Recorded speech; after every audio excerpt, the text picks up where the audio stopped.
Alright, so here's the 2006 Rheem Classic air conditioner. I just got starting up.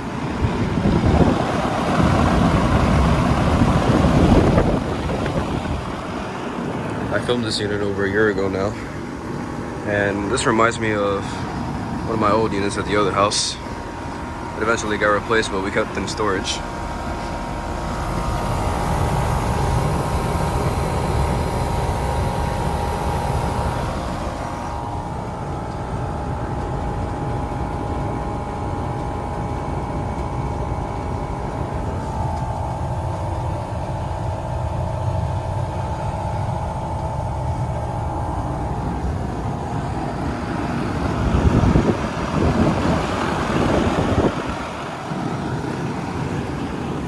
There's a Goodman right next to it.